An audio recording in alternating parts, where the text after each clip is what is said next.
ऐसा क्या प्यार है मुझे पराग पारीक से कि भाई जो अंडर परफॉर्म करने के बाद भी मैं इसको कभी एग्जिट नहीं करता, रिडीम नहीं करता, एसआईपी रोक देता हूँ, लेकिन इसको पोर्टफोलियो में बनाए रखता हूँ। क्यों ऐसा क्यों कर रहा हूँ मैं? किस कंपनी ने मुझे इतने सारे पैसे दिए कि मैं इसको प्रमोट करे जा रहा हूँ और बोले जा रहा हूँ ले लो ले लो। तो आज उस कंपनी का पता लगाएंगे और उस कंपनी ने क्या चालबाजी करी, किस तरह से मुझे लालच दिया और कितना पैसा मुझे दिया, वो देख लेते हैं। अगर आपके पास भी टाइम नहीं है अपना पोर्टफोलियो मैनेज करने का, अपना पोर्टफोलियो बार बार चेक करने का, और आप चर्निंग का फ़ायदा उठा के लाखों रुपये का डिफरेंस क्रिएट करना चाहते हैं अपने पोर्टफोलियो में, तो सिंपल सा सोल्यूशन है। आपको स्क्रीन पे नंबर दिख रहा है, आप व्हाट्सएप कीजिए, अपना एसआईपी अमाउंट ड्रॉप कीजिए और हम बात करेंगे और फिर देखते हैं आपका पोर्टफोलियो कैसे अंडर परफॉर्म करता है। अभी चलते हैं स्क्रीन पे और देखते हैं कि क्या है सिनेरियो। और ये पर्टिकुलर एक डिटेल्ड रिव्यू नहीं है, एक पर्टिकुलर टाइम फ्रेम का इम्पैक्ट है जो मैं आपको दिखाना चाहता हूँ। कंफ्यूज हो गए तो डिटेल में देखते हैं वीडियो के अंदर। ये 2018 का एग्जाम्पल मैं हमेशा अपने क्लाइंट्स को या पोटेंशियल क्लाइंट्स जो मेरे पास आते हैं बात करते हैं, मैं उनको देता हूँ कि 2018 में जो हुआ ना वो आपको दिमाग से कभी भूलना नहीं चाहिए। क्यों? क्योंकि भाई 16%, 22%, 16, 19, 16 ये जो मैंने मार्क कर रखे हैं ना रेड कलर में, ये वो वाले म्यूचुअल फंड है जो उस टाइम पे लोगों के पास थे ज़्यादा। 16% गिर गया, 19% गिर गया, 16% गिर गया, 25% गिर गया। 25% पोर्टफोलियो की वैल्यू कुछ नहीं होती क्या? ये रिकवर करने में 2 साल लग जाएंगे भाई। चलो कोई बात नहीं, उसके आगे चलते हैं। मिड कैप कितना गिरा? मिड कैप थोड़ा सा ये वाले वो मिड कैप जो लोगों के पास थे 11%, 14%, और ये -5%। एक ही था उसमें जिसने बचाए रखा आप सबको, उसके अलावा सब धड़ाधड़ गिरे। और ये एक भी उन लोगों के पास था जो बेवकूफ़ी करते हैं। तो उस टाइम पे मैं ये बोलूँगा कि जो लोग बेवकूफ़ी करते हैं वो बच गए। क्यों? क्योंकि उस टाइम तक ये फ़ंड था ही नहीं, और ये फ़ंड जब तक आया तब तक काफ़ी जो डाउन ट्रेंड था वो ख़त्म हो चुका था, इसलिए इसके रिटर्न्स ऐसे दिखते हैं। ये पूरे साल अवेलेबल भी नहीं था। ओके, अब आ जाते हैं मल्टी कैप पे। मल्टी कैप भी गिरे 8%, 7%, 7%, एक तो 2% टॉपअप कर गया था, -1%। चलो यहाँ पे फिर भी 7-8% लोगों, मतलब 7-8% का लॉस हुआ। अब आ जाते हैं फ्लेक्सी कैप पे। 4-5 फ्लेक्सी कैप लोगों के पास हुआ करते थे। -4% गिरा, -6% गिरा, 0% गिरा। लेकिन ये 0% वाला जो आपका हीरो है ना, ये है पराग पारीक।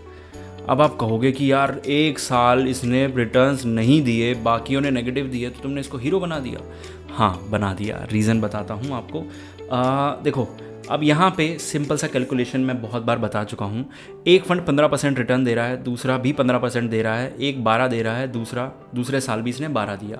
अब ये जब नंबर आप देखोगे ना तो आप कहोगे कि यार निखिल तूने ये क्यों ले दिया हमारे पोर्टफोलियो में? क्योंकि इसका स्टैंडर्ड डेविएशन बहुत गजब का और इसका स्टैंडर्ड डेविएशन बहुत ज़्यादा ख़राब। और वही थर्ड ईयर दिखा, ये -6% हो गया और ये 0%। मेरी रफ़ कैलकुलेशन मुझे ये बताती है कि ये 1,24,568 रुपये बनेगा और ये 1,25,440 रुपये बनेगा। 1,000 रुपये का एक्स्ट्रा प्रॉफिट। और ये तो लमसम की बात थी। एसआईपी में इसमें से भी ज़्यादा डिफरेंस क्रिएट होगा, क्योंकि स्टेबिलिटी की वैल्यू होती है मेरे भाई। समझ आ रहा है? स्टेबिलिटी की वैल्यू होती है। यहाँ पे तो आप पैसा, ये अगर डाउन ट्रेंड में जा रहा है ना, तो यहाँ पैसा डालते ही आपका पैसा नेगेटिव जाएगा, और पैसा नेगेटिव जाने के बाद उसकी रिकवरी और डिफ़िकल्ट हो जाएगी। जैसे आपने 1 लाख रुपए डाला, ठीक है, और वो गिर गया, 94 हो गया।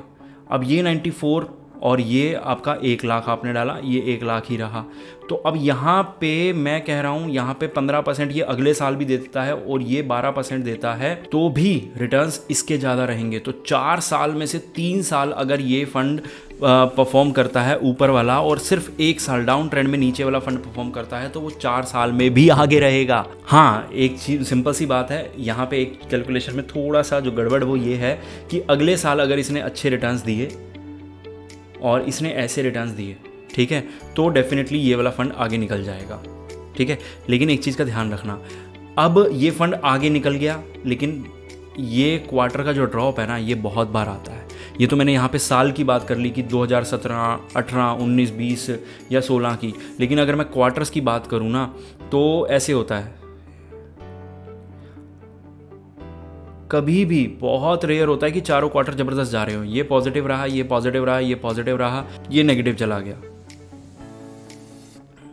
बहुत ऐसा मतलब होता रहता है। तो जब नेगेटिव जाता है तो इसके रिटर्न स्टेबल करने में ये आपको मदद करता है, इसलिए मैं पोर्टफोलियोज़ में इसको रखना प्रेफर करता हूँ। और एक चीज़, ये चीज़ मेरे एक्सपीरियंस से आई है, मैंने बहुत सारे ऐसे पोर्टफोलियोज़ देखे हैं कि मैंने 2 फंड ऐसे रखे हों जिसके रिटर्न्स मुझे बहुत ज़्यादा दिख रहे हैं, दूसरा ऐसे पराग पारिक को रखा, लेकिन उनके जब लॉन्ग टर्म के रिटर्न्स देखता हूँ ना तो पराग पारिक मुझे कई बार आगे दिखता है, कई बार दूसरा फंड आगे दिखता है। तो ये रेस चलती रहती है, जबकि पराग पारिक के रिटर्न्स क्यों? क्योंकि डाउन ट्रेंड इसमें आता ही नहीं है, उतना गिरता ही नहीं है। मैंने ये चीज़ जब मैं क्वांट को रिव्यू करता था ना बार बार पिछले साल, तो मैंने दिखाया है, आप मेरी क्वांट वाली सारी वीडियो देख लेना, और अगर ये एग्जांपल ना मिले ना तो मुझे आके पकड़ लेना, मैं ये वीडियो डिलीट कर दूंगा। जाओ, बस आपने करना क्या है, मेरे चैनल पे जाना है, 3 महीने पुरानी वीडियोस मतलब जो हैं वो मत देखो, उससे पहले की वीडियोस, उससे पहले 1 साल में मैंने लगभग 200-300 वीडियो डाली होंगी। 200-300 में से शायद 20 वीडियो होंगी जो क्वांट के ऊपर होंगी, 10% वीडियो होंगी। तो उसमें क्वांट फ्लेक्सी कैप की वीडियोस देखना, उसमें से भी आपको सिर्फ 5 या 10 वीडियो मिलेंगी मुश्किल से।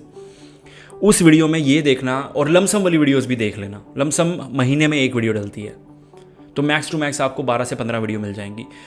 एक बार ये वर्क कर लेना, बहुत बड़ा काम कर लोगे ये वीडियो डिलीट करा के, मैं चैलेंज कर रहा हूँ। जाओ और उस वीडियो में ये देखना, लमसम वाली वीडियो देख लो, क्वांट वाली देखो ही मत, सिर्फ लमसम वाली देखो। मैं ये दिखा रहा हूँ वहाँ पे कि क्वांट में 1.5% तक का ड्रॉप है और पराग पारिक में 0.20 का ड्रॉप है। फ़र्क देख रहे हो, 8 गुना ज़्यादा गिरा है वो फंड। ये 1.5% लोगों के लिए कुछ भी नहीं होगा कि यार 1.5% है, 1% का तो फ़र्क आ गया, लेकिन अगर कोई वैल्यू आपके पोर्टफोलियो पे है तो उस वैल्यू का बहुत बड़ा फ़र्क आ रहा है, क्योंकि हम एक ही दिन का कंपेयर कर रहे हैं, और ये सिर्फ एक दिन बार बार आता है आपके जीवन में। ये वाला एक दिन ना हर महीने में 2 बार आता है कि जब मार्केट नेगेटिव जाता है, उस टाइम पे इम्पैक्ट पड़ता है मेरे भाई। तो वो वीडियोस जाके देखना, उसमें मैंने क्या दिखाया हुआ है, जो मैं यहाँ दिखा रहा हूँ वो प्रैक्टिकल वहाँ दिखा रखा है मैंने। और डेफिनेटली आने वाले टाइम में भी ये चीज़ें मैं प्रैक्टिकल करके दिखाऊंगा। अभी तो ड्रॉप निकल गया, वापस मार्केट 1.5-2% जो गिरा था रिकवर कर गया, तो अभी तो मैं नहीं दिखा सकता, और शायद जब वीडियो बना रहा हूँ तो मार्केट तब तक गिर चुका हो। लेकिन अभी के हिसाब से मैं आपको बताऊँ तो मार्केट अभी स्टेबल है, जब गिरेगा तब मैं इस चीज़ को लेकर दोबारा आऊँगा। वहाँ पे अगर मुझे ये दिखाना कि पराग पारिक सबसे ज़्यादा गिर रहा है, या टॉप 5 में रहा है, या टॉप 7 में भी रहा है गिरने के मामले में, तो भी मैं बोल दूंगा कि इसको अपने पोर्टफोलियो से रिडीम कर दो, मैं बोल दूंगा। और मैं ये बोल दूंगा कि मैं गलत था।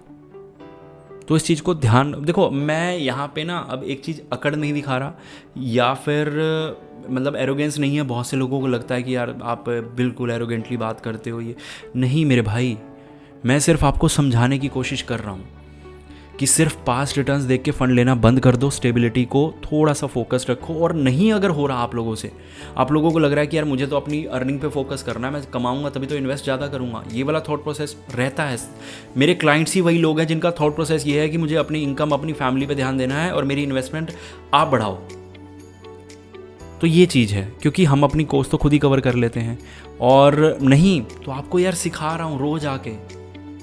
नहीं कुछ समझ आ रहा, कमेंट बॉक्स आपके लिए ओपन है, जो मर्जी बोलो, ठीक है। होपफुली वीडियो अच्छी लगी होगी। इस तरह की वीडियोस के लिए हमें सब्सक्राइब करें। मिलते हैं अगली वीडियो में।